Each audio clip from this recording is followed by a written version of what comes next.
अध्यक्ष महोदय, हमारे माननीय वित्त मंत्री जी द्वारा पेश किए गए वित्त विधेयक का मैं पूर्णतः समर्थन करता हूँ।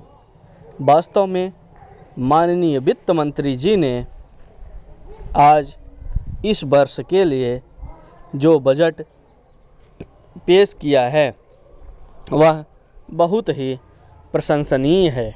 विपक्षी सदस्यों की एक परंपरा सी बन गई है कि सरकार की ओर से जनता की भलाई के लिए चाहे कितने ही अच्छे कार्य किए गए हों, वे हर कार्य की निंदा ही करते हैं।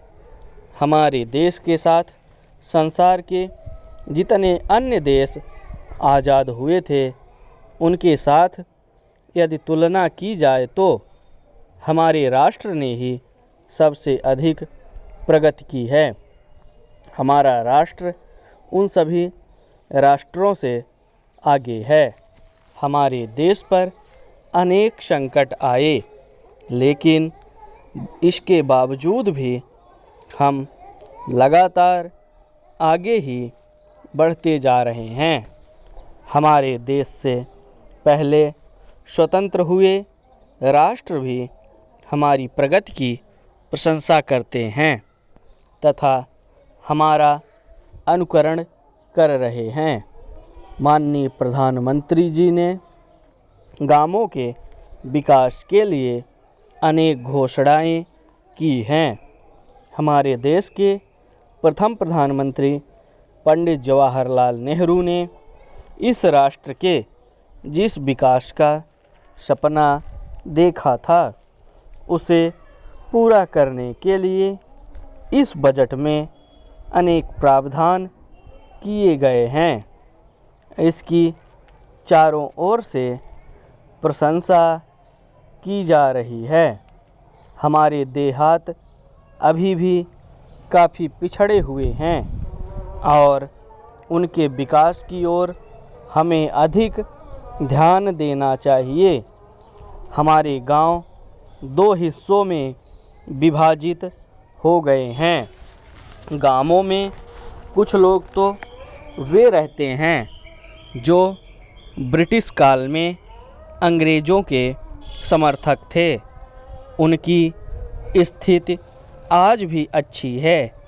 उनके बच्चे उच्च शिक्षा प्राप्त कर रहे हैं। उनके पास धन भी होता है और वे उसके बल पर हर तरह की सुविधा प्राप्त कर लेते हैं।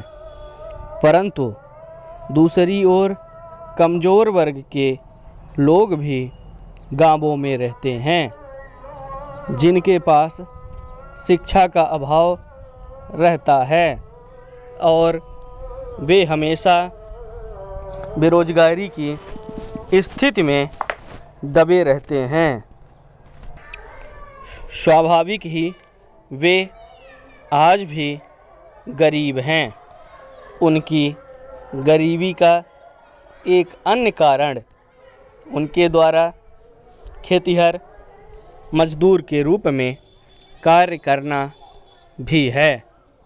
आज हम देखते हैं कि कृषि के लिए आधुनिक मशीनें प्रयोग में आने लगी हैं, जिसके कारण अनेक खेतिहर मजदूर बेकार हो गए हैं।